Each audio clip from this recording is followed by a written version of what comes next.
जय श्री राधा कृष्ण। आप सभी का आपके अपने YouTube चैनल एम के स्टोरीज में बहुत बहुत स्वागत है। आइए सुनते हैं कार्तिक मास कृष्ण पक्ष की रमा एकादशी व्रत की कथा। जो भी भक्त सच्ची श्रद्धा के साथ नियम और निष्ठा के साथ कार्तिक मास की रमा एकादशी का व्रत धारण करते हैं, इस दिन भगवान विष्णु, माता लक्ष्मी, माता एकादशी की पूजा करते हैं, तो इस व्रत के प्रभाव से व्यक्ति के सभी प्रकार के पाप और ताप नष्ट होते हैं। इसके प्रभाव से धन धान्य की प्राप्ति होती है तथा ये व्रत ब्रह्म हत्या, गौ हत्या आदि सभी के पापों को नष्ट करने वाली है। तो आइए सुनते हैं रमा एकादशी व्रत की कथा।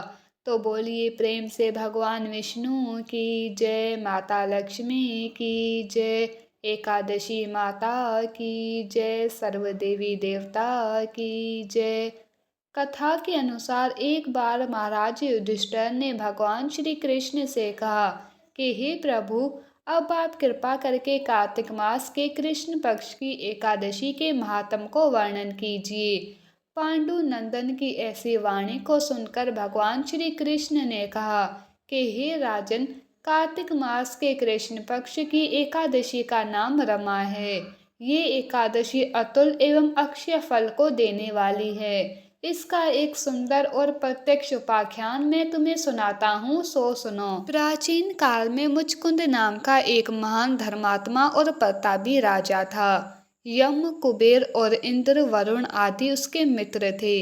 वो अपनी प्रजा का पालन न्याय और धर्म के साथ किया करता था। उसके राज्य में पशु, पक्षी, कुत्ते, बिल्ली, हाथी, घोड़े तक व्रत किया करते थे। उसकी परम रूपवती कन्या थी जिसका नाम चंद्रभागा था। उसका ब्याह महाराज चंद्रसेन के लड़के के साथ हुआ था।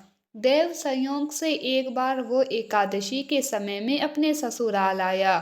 वो अत्यंत सुकुमार था, भूख को जरा भी बर्दाश्त नहीं कर सकता था। अस्तु चंद्रभागा सोचने लगी कि शोभन अत्यंत ही दुर्बल एवं उपवास के अयोग्य है, तो इसका क्या प्रबंध करना चाहिए। यही बात शोभन ने अपनी पत्नी से कहा कि प्यारी, मैं तो भूखा रह नहीं सकता, फिर मेरे लिए क्या होगा। चंद्रभागा ने कहा कि हे प्राणनाथ, यही चिंता मुझे भी हो रही है, क्योंकि यहाँ पर तो कुत्ते, बिल्ली, हाथी, घोड़े तक खाना नहीं पाते हैं, तब मनुष्यों का क्या कहना। यदि आप भूखे रहने में असमर्थ है तो यहाँ से चले जाइए, नहीं तो उपवास निश्चय ही करना होगा। चंद्रभागा के ऐसे वचन को सुनकर शोभन ने कहा, फिर क्या किया जाएगा, मैं भी व्रत करूंगा।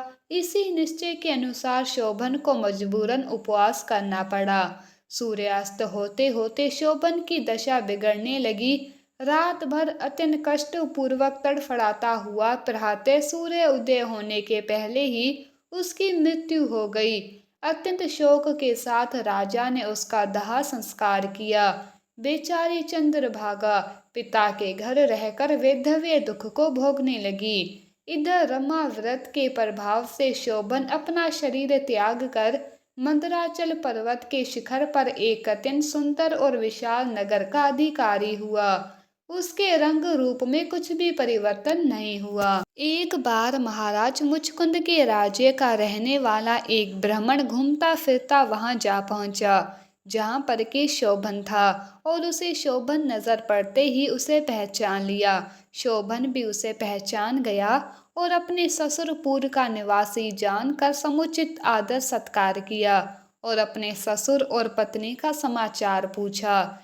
ब्राह्मण ने वहां का कुशल क्षेम बतलाकर शोभन से कहा, आपको इस अवस्था में देखकर मैं बड़े चक्कर में हूँ, क्योंकि आपकी दाह क्रिया मेरे सामने ही की गई थी। शोभन ने कहा, महाराज, ये सब रमा एकादशी व्रत का प्रभाव है, परंतु ये अभी नाशवान है, क्योंकि मैंने अश्रद्धा पूर्वक इस व्रत को किया था।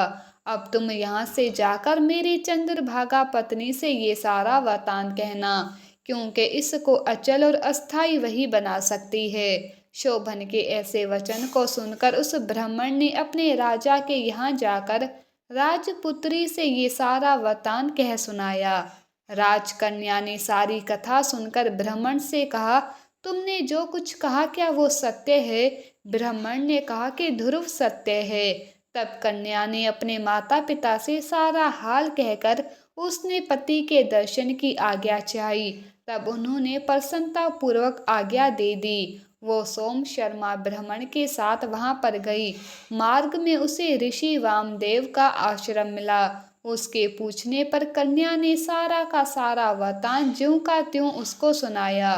तब महर्षि ने प्रसन्नता पूर्वक वेद मंत्रों द्वारा उनका अभिषेक किया। उन वेद मंत्रों के प्रभाव से वो अति दिव्य स्वरूप वाली हो गई और अपने पति के पास पहुंची। शोभन ने अपनी स्त्री का समुचित आदर सत्कार किया और उसको अपने सिंहासन पर वाम भाग में स्थापित किया। तब चंद्रभागा ने अत्यंत प्रसन्न हो कहने लगी कि हे प्राणनाथ, मैं अपने पिता के घर रहकर अर्जित किए हुए पुण्यों के प्रभाव से आपके इस राज्य को अटल और अचल बनाती हूँ, क्योंकि अपने बाल्यकाल से ही एकादशी व्रत को श्रद्धा पूर्वक मैं कर रही हूँ। हे राजन, इस प्रकार इस रमा एकादशी व्रत के पुण्य फल द्वारा चंद्रभागा विधवा से सधवा हो राज्य सुख का भोग करने लगी। इस रमा एकादशी के महात्म को कहने और सुनने वाला अवश्य ही अपने सब पापों को नष्ट कर यहाँ से सब सुखों को भोग कर अंत में विष्णु लोक को प्राप्त करता है। तो प्रेम से बोलिए भगवान विष्णु की जय, माता लक्ष्मी की जय।